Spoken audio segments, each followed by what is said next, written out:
அன்புடன் மகா நேயர்களுக்கு வணக்கம். இன்னைக்கான நிகழ்ச்சிக்குள்ள போறதுக்கு முன்னாடி நேற்று குஜராத்தில் அகமதாபாத்ல இருந்து லண்டன் போன அந்த விமானமானது விபத்துக்குள்ளாகி கிட்டத்தட்ட 241 பேர் இறந்து போயிருந்தாங்க. அதன் பிறகாக அந்த விமானம் போய் விழுந்து அந்த விடுதியில் இருந்த சிலரும் இறந்திருந்தாங்க அப்படின்ற தகவலும் வந்துகிட்டு இருக்கு. எல்லாருக்குமே நம்மளுடைய அவங்க குடும்பங்களுக்கு நம்மளுடைய ஆழ்ந்த இரங்கலை தெரிவிச்சுக்கும். ரீசெண்டாக நடந்த மிகப்பெரிய ஒரு விமான விபத்தாக இது பார்க்கப்படுது. பெரிய துயரம். நம்மளுடைய ஆழ்ந்த இரங்கலை இந்த சம்பவத்துக்கு தெரிவிச்சுக்கிறோம். இன்னைக்கு தமிழ்நாட்டு அரசியலில் நடந்திருக்கக்கூடிய 3 முக்கியமான அரசியல் நிகழ்வுகள் தொடர்பாகத்தான் இந்த வீடியோ இருக்க போது. முதல் அரசியல் சம்பவம் என்ன அப்படின்னு பார்த்தீங்கன்னா, திருச்செந்தூர்ல நாம் தமிழர் கட்சி பொதுக்கூட்டம் நடத்த காவல்துறை அனுமதி கொடுத்திருக்காங்க. நீண்ட இழுபறிக்கு பிறகாக இந்த அனுமதியானது நாம் தமிழர் கட்சிக்கு கிடைச்சிருக்கு. ஒன்று. ரெண்டாவது என்ன அப்படின்னு பார்த்தீங்கன்னா, டிவிக்கே 3வது கட்டமாக மாணவர்களுக்கு பரிசு பொருட்களை வழங்கக்கூடிய அந்த நிகழ்வானது நடத்தி முடிச்சிருக்காங்க. அதுல நடந்திருக்கக்கூடிய சில அரசியல் சார்ந்த சம்பவங்கள். மூன்றாவதாக என்ன அப்படின்னு பார்த்தீங்கன்னா, திருமா அவர்கள் நியூஸ் 18க்கு ஒரு இன்டர்வியூ கொடுத்திருக்காரு. அதில் நிறைய விஷயங்கள் குறித்து பேசியிருக்காரு. அன்புமணி அவர்களுக்கு அட்வைஸும் கொடுத்திருக்காரு. ராமதாஸ் அவர்கள் இன்று திரும்ப பத்திரிகையாளர்களை சந்திச்சிருக்காரு.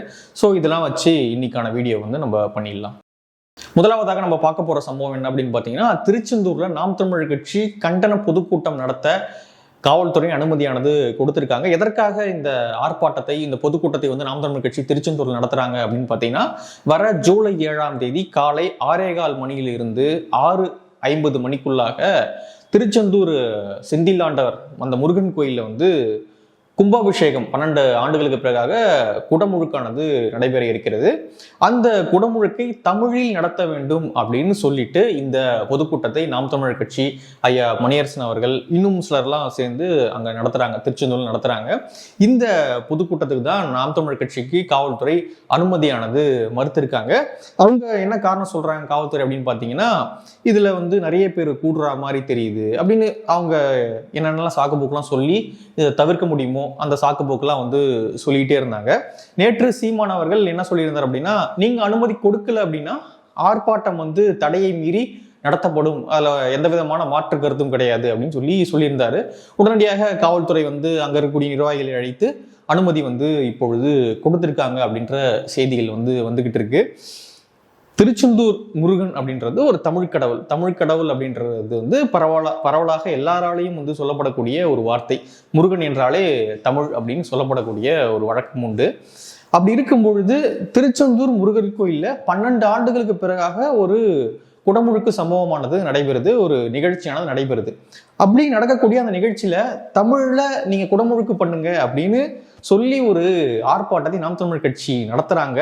அதற்கு திராவிட மாடல் அரசு, அனைத்து சாதியினரும் அர்ச்சகராக வழிவகை செய்த அரசு, கருவறை வரை தமிழ் செல்ல வழிவகை செய்த அரசு அப்படின்னு சொல்லிக்கொள்ளக்கூடிய அரசானது இந்த ஆர்ப்பாட்டத்துக்கு அனுமதி மறுக்கிறாங்க, நெருக்கடிகள் தராங்க அப்படின்னா அதை நம்மளால எப்படி புரிஞ்சுக்கிறதுனே தெரியல. இவங்க ஒரு பக்கம் ஒரு மாதிரி பேசுவாங்க, ஆனா இன்னொரு பக்கம் வேற மாதிரி செயல்படுவாங்க அப்படின்றதுக்கு இதெல்லாம் ஒரு உதாரணம் அப்படின்னு சொல்லிட்டு நாம் தமிழர் கட்சிக்காரங்க பேசிக்கிட்டு இருக்காங்க.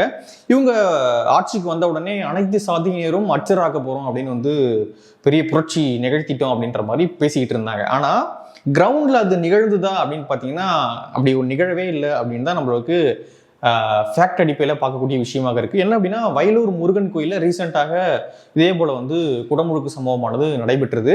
அந்த நிகழ்வுல அனைத்து சாதியினும் அர்ச்சகராகலாம் அப்படின்ற அந்த அந்த திட்டத்தின் அடிப்படையில 2 பேர் நியமிக்கப்பட்டிருந்தாங்க. அந்த 2 பேருக்கு குடமுழுக்கு உள்ள வரவே அனுமதி இல்லை, அந்த மேலே ஏறுறதுக்கே அனுமதி வழங்கலை.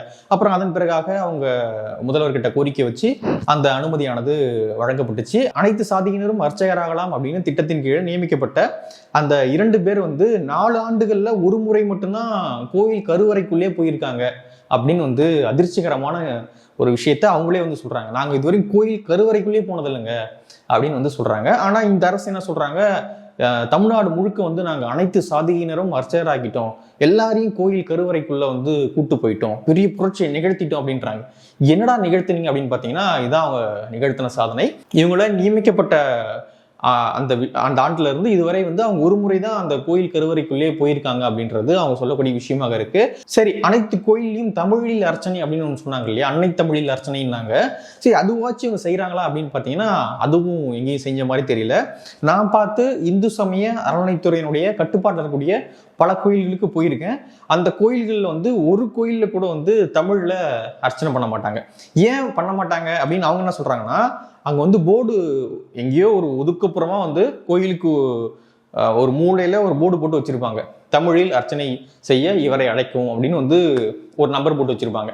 நம்ம போய் அந்த போர்டு எங்க இருக்குன்னு கண்டுபிடிச்சி அவருக்கு கால் பண்ணி வர வச்சு இவர் தமிழில் அர்ச்சனை பண்ண பிறகு நம்ம வந்து கிளம்பி போனோம். இதுக்கு இது என்ன ஒரு யுகம் நம்ம வெயிட் பண்ணும் போல தமிழ்ல அர்ச்சனை பண்றதுக்கு. நம்ம எது எனக்கு புரியல. இது இப்படி ஒரு சிஸ்டத்தை வந்து உருவாக்கி வச்சிருக்காங்க. இந்த சிஸ்டத்தை கொண்டு வந்துட்டு இது வந்து ஒரு புரட்சிகரமான சிஸ்டம் அப்படின்னு பெருமை பீத்திக்கிறாங்க இல்லையா, அங்கதான் வந்து நமக்கு இடிக்குது. சரி, ஏதோ பண்றாங்க போறாங்க அப்படின்னா கூட விட்டுறலாம். நாங்க பண்ண புரட்சி இருக்கு பாருங்க, அப்படியே டெல்லி ஆடிச்சு. டெல்லி ஆடினா பரவாயில்ல, ஒருத்தர்லாம் ஒரு இதுல பேசுறாரு, ஒரு விவாத நிகழ்ச்சியில பேசுறாரு, அமெரிக்கா வந்து ரஷ்யா ஸ்டாலினை தான் பார்த்துருக்கு, திராவிட ஸ்டாலினை பார்க்கல. திராவிட ஸ்டாலினை பார்த்துட்டு அவங்க எழுதுவாங்க பாருங்க நாளைக்கு, திராவிட ஸ்டாலினுடைய ஆட்சி எப்படி இருந்தது தெரியுமா தமிழ்நாட்டில் அப்படின்னு சீரியஸா இப்படி பேசுறாருங்க அவரு. அமெரிக்கால எழுதுவாங்க அப்படின்ற மாதிரி அவர் பேசுறாரு. இது என்ன உலகத்துல இவங்க வாழ்ந்துகிட்டு இருக்காங்க அப்படின்னே தெரியல. ஆக இவங்க வந்து பேசுறது ஒண்ணு, இவங்களுடைய செயல்பாடு ஒண்ணு அப்படின்றது இதுல இருந்து நமக்கு தெரியக்கூடிய விஷயமாக இருக்கு. இது ஒரு உதாரணம். இது போன்ற நிறைய விஷயங்கள்ல இவங்க பேசுறது ஒண்ணா இருக்கும், இவங்க செயல்படுத்திட்டு இருக்குது ஒண்ணா இருக்கும். சரி, இது ஒரு பக்கம் இருக்கு. இன்னொரு பக்கம் பாத்தீங்கன்னா ஜூலை 22ஆம் தேதி நினைக்கிறேன், மதுரையில வந்து முருகர் மாநாடை வந்து நடத்துறாங்க. பாஜக, இந்து முன்னணி போன்ற அமைப்புகள்லாம் நடத்துறாங்க. அந்த மாநாட்டுக்கு பெரிய சிக்கல்கள் இல்லாம காவல்துறை அனுமதி கொடுக்குறாங்க. அது நடக்க போது நிறைய விஷயங்கள் அதுக்கான ஏற்பாடுகள் நடந்துகிட்டு இருக்கு. இந்த பக்கம் பாத்தீங்கன்னா தமிழ்ல அர்ச்சனை பண்ணுங்கடாடே அப்படின்னு சொன்னதுக்கு அனுமதி வந்து கொடுக்கல. பாத்தீங்களா, இந்த வேறுபாட்டை பார்த்தாலே உங்களுக்கு புரிஞ்சிடும் திராவிட மாடல் ஆட்சியினுடைய லட்சணம் என்ன அப்படின்னு சொல்லிட்டு. ஓகே, அனுமதி வந்து காவல்துறை இப்போது கொடுத்துருக்காங்க. இப்போ என்னன்னா, குறைந்தபட்சம் தமிழ்லையாவது நடத்துங்க. அவங்க கண்டிப்பாக நாம் தமிழ் கட்சி ஆர்ப்பாட்டம் பண்ணாலும் என்ன பண்ணாலும் நீதிமன்ற உத்தரவே இருக்கு, ஆனாலும் அதை செயல்படுத்த மாட்டாங்க. இப்போ என்ன அப்படின்னா, குறைந்தபட்சம் தமிழ்லையாச்சும் பண்ணுங்க. சமஸ்கிருதத்தில் பண்றீங்க, சரி பண்ணிக்கோ. பிராக்டிக்கலா நம்ம என்ன சொல்ல வரோம் அப்படின்னு பாத்தீங்கன்னா, தமிழ்ல மட்டும் பண்ணுங்கன்னா கண்டிப்பா இந்து சாமி அறநிலையத்துறையும் பண்ணாது, உள்ளவர்களும் பண்ண மாட்டாங்க, யாரும் பண்ண மாட்டாங்க. இப்போ என்னன்னா, குறைந்தபட்சம் இன்று இப்போ நடைபெறக்கூடிய அந்த திருச்செந்தூர் முருகன் கோயில்ல, தமிழ் கடவுள் முருகன் கோயில்ல வந்து குறைந்தபட்சம் தமிழ்லையாச்சும் பண்ணுங்க. சமஸ்கிருதத்தில் பண்றீங்களா, சரி பண்ணிக்கோ, ரொம்ப சந்தோஷம் தான், சரி பண்ணிக்கோ. தமிழ்லையாச்சும் பண்ணு, அந்த ஒரு வாய்ப்பையாச்சும் அங்கே ஏற்படுத்தி கொடு அப்படின்றதான் கோரிக்கையாக இருக்கு. என்னதான் நாம் தமிழ் கட்சி பண்ணாலும் நீதிமன்ற உத்தரவு இருந்தாலும் அவங்க தமிழ்ல மட்டுமே பண்ணுவாங்களா அப்படின்றது ரொம்ப டவுட். கண்டிப்பாக பண்ண மாட்டாங்க. குறைந்தபட்சம் தமிழ்லையாவது பண்ணுங்க, தமிழ்ல மட்டும் பண்ணுங்க அப்படின்றது வேற, தமிழ்லையாவது பண்ணுங்கன்னு இப்போ ஒரு கோரிக்கை எழுதில்ல, சரி அதையாச்சும் நிறைவேற்றுறாங்களா அப்படின்றது நம்ம ஜூலை 7 திருச்செந்தூர் முருகன் கோயிலினுடைய குடமுழுக்கு விழா, அதில் செய்கிறாங்களா, என்ன பண்றாங்க அப்படின்றத வெயிட் பண்ணி பார்க்கலாம். இரண்டாவது நம்ம பார்க்கக்கூடிய நிகழ்வு என்ன அப்படின்னு பார்த்தீங்கன்னா, ராமதாஸ் அவர்கள் இன்றும் தைலாபுர தோட்டத்தில் பத்திரிகையாளர்களை சந்திச்சிருக்காரு. வியாழக்கிழமை மட்டும்தான், வாரம் வாரம் வியாழக்கிழமை வந்து பத்திரிகையாளர்களை சந்திப்பாரு அப்படின்னு வந்து சொல்லியிருந்தாங்க. ஆனால் இப்பொழுது அவர் என்ன சொல்லியிருக்காருன்னா, வியாழக்கிழமை மட்டும் சந்திக்க மாட்டேன், தினம்தோறும் சந்திக்க போறேன், நீங்க என்ன கேள்வி வேணா கொண்டு வாங்க அப்படின்னு வந்து ராமதாஸ் அவர்கள் சொல்லியிருக்காரு. உடனடியாக பத்திரிகையாளர்கள் ஹாப்பி ஆயிட்டாங்க. டெய்லியுமே வந்து கண்ணாடி கிடைக்கும் போது அப்படின்னு வந்து ஜாலியா ஆயிட்டாங்க. அதில் என்ன சொல்லியிருக்காரு அப்படின்னு பார்த்தீங்கன்னா, நேற்று நான் என்ன சொல்லியிருந்தேன்னா, இந்த தேர்தல் வரை நான் தலைவராக இருக்கேன், அதன் பிறகாக அன்புமணி அவர்கள் தலைவர் பதவியை ஏற்றுக்கிட்டோம், ஒன்றும் பிரச்சனை கிடையாது, அதன் பிறகு அவரே பார்த்துக்கிட்டோம் கட்சியை, இந்த கூட்டணியை மட்டும் நான் வந்து டிசைன் பண்ணி இந்த வெற்றியை மட்டும் உங்களுக்கு பெற்றுத்தரேன் அப்படின்ற மாதிரி அவர் சொல்லியிருந்தாரு. ஆனா இன்னைக்கு என்ன சொல்லியிருக்காரு அப்படின்னு பார்த்தீங்கன்னா, என் உயிர் மூச்சு உள்ளவரை அன்புமணிக்கு இந்த பதவியை நான் தரவே மாட்டேன், ஏன்னா அவருடைய செயல்பாடுகள் அப்படி போயிட்டு இருக்கு அப்படின்னு வந்து சொல்றாரு. அப்பா வழியில் அப்பாவுக்கும் அம்மாவுக்கும் நான் மரியாதை கொடுத்து செய்கிறேன் அப்படின்னு சொல்றாரே தவிர்த்து, ஆனால் அவருடைய செயல்பாடுகள் என் முதுகுலியும் என் நெஞ்சிலையும் குத்துற மாதிரி இருக்கு அப்படின்னு ரொம்ப காட்டமாக பேசியிருக்காங்க. பாசம் குசம்லாம் இப்போ எனக்கு எதுவுமே கிடையாது அவர் மேலே அப்படின்லாம் வந்து நிறைய விஷயங்கள் சொல்லியிருக்காரு. இவர் இங்கே ப்ரெஸ் மீட் கொடுத்துக்கிட்டு இருக்கும்போதே, ஐயா அவர்கள் ப்ரெஸ் மீட் கொடுத்துக்கிட்டு இருக்கும்போதே சின்னையா என்ன பண்ணுறாரு அப்படின்னு பார்த்தீங்கன்னா, ஜூலை அடுத்த மாதம் 25 ராமதாஸ் அவர்களுடைய பிறந்தநாள் அன்று தமிழ்நாடு முழுக்க 100 நாட்களுக்கு வந்து நான் மேற்கொள்ள போறேன் அப்படின்னு சொல்லிட்டு இன்னொரு பக்கம் அன்புமணி அவர்கள் அறிக்கையானது வந்துகிட்டு இருக்கு. அதுக்கு நிறைய இலக்குகள் வைத்து சமூக நீதி, அப்புறம் இடஒதுக்கீடு தொடர்பாக, அப்புறம் பெண்கள் பாதுகாப்பு, இயற்கை பாதுகாப்பு இப்படிலாம் வந்து முன்னிறுத்தி இந்த நடைபயணத்தை வந்து நம்ம மேற்கொள்ள போறோம் அப்படின்னு அன்புமணி அவர்கள் அந்த அறிக்கையில சொல்லியிருக்காரு.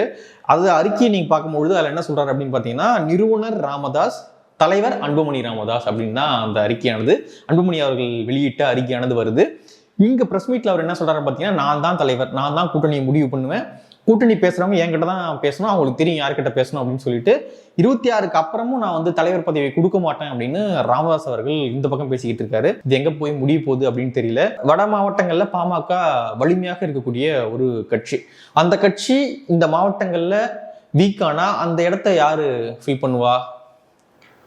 ஃபில் பண்ண நிறைய பேர் இருக்காங்க. பாமக அந்த இடத்த விட்டுற வேணாம் அப்படின்றது என்னுடைய பார்வை. இது எங்க போய் முடியுது? ஏற்கனவே வந்து பாமக அவங்களுடைய வாக்கு விழுக்காடு அப்படின்றது கொஞ்சம் குறைய தொடங்கியிருக்கு.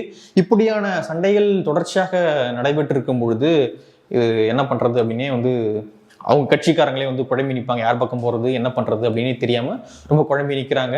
நியூஸ் 18 தொலைக்காட்சிக்கு திருமாவளவன் அவர்கள் ஒரு பேட்டி கொடுக்குறாங்க. அந்த பேட்டியில இந்த சம்பவம், இந்த சண்டை தொடர்பாகவும் திருமாவர்கள் சில கருத்துக்கள் தெரிவிக்கிறாங்க. அதுல என்ன அப்படின்னா, இடதுசாரி கட்சியாக தொடங்கப்பட்டதுதான் பாமக, இன்னைக்கு வலதுசாரி ஆட்கள் வந்து சமரசம் பேசக்கூடிய இடத்துல போய் நிற்குது, அது ரொம்ப வருத்தம் அளிக்குது அப்படின்னு வந்து சொல்லியிருக்காரு. அன்புமணி அவர்கள் தான் விட்டு கொடுக்கணும் அப்படின்னு வந்து திருமாவர்கள் சொல்றாரு. நம்மளுடைய கருத்தாகவும் அதான் இருக்கு. உங்களுடைய கருத்து என்ன அப்படின்றத கீழே கமெண்ட்ல பதிவு பண்ணுங்க. விரைவில் இந்த சண்டை முடிவுக்கு வரணும், அதுதான் வந்து தமிழ்நாட்டுக்கு நல்லது. மூன்றாவது சம்பவம் என்ன அப்படின்னு பார்த்தீங்கன்னா, டிவிக்கே 3வது கட்டமாக பள்ளி மாணவர்களுக்கு அந்த முதல் 3 இடங்கள் பிடித்த மாணவர்களுக்கு பரிசு பொருட்களை வந்து கொடுத்துக்கிட்டு இருக்காங்க. இது வந்து 3வது கட்டம். அதில் வந்து இரங்கல் செய்திலாம், அந்த குஜராத் சம்பவத்துக்கு இரங்கல் செய்திலாம் சொல்லிட்டு நிறைய பேசாதீங்க மாணவர்கள் அப்படின்லாம் சொல்லிட்டு விஜய் அவர்கள் அந்த நிகழ்ச்சியை வந்து தொடங்குறாங்க. அப்பொழுது ஒரு மாணவி என்ன சொல்றாங்க அப்படின்னு பார்த்தீங்கன்னா, வேல்முருகன் அவர்கள் வேறொரு மேடையில் வந்து சொல்லியிருந்தாரு, இது போன்ற மாணவர்கள் அழைக்கிறாரு, கட்டி பிடிக்கிறாரு, இது வந்து தமிழ்நாடு கலாச்சாரம் அப்படின்னு சொல்லிட்டு அது ரொம்ப ஏற்கத்தக்க விதத்துல இல்லாம ரொம்ப கொச்சையாக பேசியிருந்தாரு வேல்முருகன் அவர்கள். அந்த பேச்சை வந்து சுட்டிக்காட்டி ஒரு மாணவி சொல்லியிருந்தாங்க, இப்படி வந்து ஒருத்தர் பேசியிருக்காரு, ஆனா வந்து விஜய் அவர்கள் எங்களுக்கு அண்ணன் மாதிரி, அப்பா மாதிரி அப்படின்னு வந்து சொல்லியிருந்தாங்க. வேல்முருகன் அவர்கள் வந்து ஒரு அரசியல் லாபத்துக்காக, யாரையோ மகிழ்விக்கணும் அப்படின்ற காரணத்துக்காக இப்படியான ஒரு சரியில்லாத, ஒரு தரமில்லாத ஒரு கருத்தை வந்து விஜய் அவர்கள் மீது தெரிவிச்சிருந்தாரு. அது ஒரு காலமும் ஏற்றுக்கொள்ள முடியாத ஒரு கருத்து. விஜய் அவர்கள் மீது நமக்கு விமர்சனம் இருக்கலாம், தாவைக்கா மீது விமர்சனம் இருக்கலாம், ஆனா இப்படியான கருத்தை வேல்முருகன் அவர்கள் விஜய் அவர்கள் மீதும் டிவிகே மீதும் வைப்பது ஒரு சரியான ஒரு போக்கு கிடையாது. அங்கு வந்திருக்கக்கூடிய குடும்பங்கள், குழந்தைகள், மாணவர்கள் எல்லாருமே வந்து விஜய் அவர்களை வந்து ஒரு தலைவனாக, ஒரு அண்ணனாக, ஒரு தந்தையாக அப்படியே தான் பார்க்குறாங்க. அவருமே வந்து ரொம்ப ஹம்புளாக அவளை வந்து ரிசீவ் பண்ணுறாரு. ரொம்ப ரொம்ப நல்லா நடக்குது அந்த நிகழ்ச்சி. மாற்று கருத்துக்கள் நிறைய அரசியல் ரீதியான மாற்று கருத்துக்கள் இருந்தாலும் அந்த நிகழ்ச்சி வந்து ரொம்ப அழகாகவே நடத்துகிறாங்க. அதுக்கு நம்மளுடைய வாழ்த்துக்கள். வேல்முருகன் அவர்கள் இனிமேவாவது இப்படி வேற எந்த கட்சியுமே வந்து விமர்சிச்சிட வேணாம் அப்படின்றது அவரை நேசிக்கக்கூடிய நபர்கள் சொல்லக்கூடிய கருத்துக்களாக இருக்கு. இதன் பிறகாக இந்த நிகழ்ச்சி முடிஞ்ச பிறகாக அவருடைய பனையூர் இல்லத்துல பரந்தூர் போராட்ட குழு வந்து சந்திக்கிறாரு திரு விஜய் அவர்கள். அவரு கட்சி தொடங்கி முதலாக பொதுவேளைக்கு வந்து ஒரு அரசியல் செஞ்சாரு அப்படின்னா அது பரந்தூருக்கு போனது மட்டும்தான். பரந்தூருக்கு போய் அந்த மக்களை வந்து சந்திச்சாரு. அது பெரிய இம்பாக்டை வந்து ஏற்படுத்தி இருந்தது. அதன் பிறகாக அவரு அதன் முன்பாகவும் சரி, அதன் பிறகாகவும் சரி பெரிய அரசியல் நிகழ்வுல அவர் பங்கு பெறாம இருந்தாரு. இப்பொழுது அந்த போராட்டக்குழு, பரந்தூர் போராட்டக்குழு வந்து சந்திச்சு பேசியிருக்காங்க. அது மட்டும் இல்லாம ஜாக்டோ ஜியோ அமைப்பையும் வந்து விஜய் அவர்கள் சந்திக்க இருக்காரு அப்படின்ற தகவல் வருது. அவங்க நிறைய கோரிக்கைகளை முன்வைத்து ஆர்ப்பாட்டங்களை தொடர்ச்சியாக நடத்திக்கிட்டே இருக்காங்க. பழைய ஓய்வூதிய திட்டத்தை வந்து அமல்படுத்தணும், அப்புறம் காலி பணியிடங்களை நிரப்பணும், இப்படி நிறைய கோரிக்கைகளை வந்து அவங்க முன்வைத்து ஜாக்டோ ஜியோ அமைப்பு வந்து தொடர்ச்சியான போராட்டங்களை நடத்திக்கிட்டு இருக்காங்க. அந்த போராட்டக்குழுவையும் வந்து விஜய் அவர்கள் சந்திக்க இருக்காரு அப்படின்ற தகவலும் வருது. விஜய் அவர்களுடைய அந்த அரசியல் அப்படின்றது சூடுபிடிக்க ஆரம்பிச்சிருக்கு. இனிமே நம்ம சைலண்டாக இருந்தால் வேலைக்கு ஆகாது அப்படின்றதுக்காக கொஞ்சம் ஆக்டிவாக செயல்பட தொடங்கியிருக்காரோ அப்படின்ற பார்வையும் வந்து எழுந்திருக்கு. விஜய் அவர்கள் இது போல இன்னும் ஆக்டிவாக செயல்பட்டால் மட்டும்தான் அவர் வந்து தேர்தலை எதிர்கொள்ள முடியும். அப்பொழுதுதான் இந்த பெரும் முதலைகள் கிட்ட இருந்து அவர் வந்து அரசியல் பண்ணி கரையேற முடியும். அப்படி இல்லை அப்படின்னா அப்படியே கரையேறாம கட்சி கரைஞ்சிரும். ஸோ விஜய் அவர்களுக்கும் அது தெரியும், அவர் என்ன பண்ணுறாரு அப்படின்றத நம்ம வெயிட் பண்ணி பார்க்கலாம். இந்த வீடியோ தொடர்பாக உங்களுடைய கருத்து என்ன அப்படின்றத கீழே கமெண்ட்ல பதிவு பண்ணுங்க. நன்றி.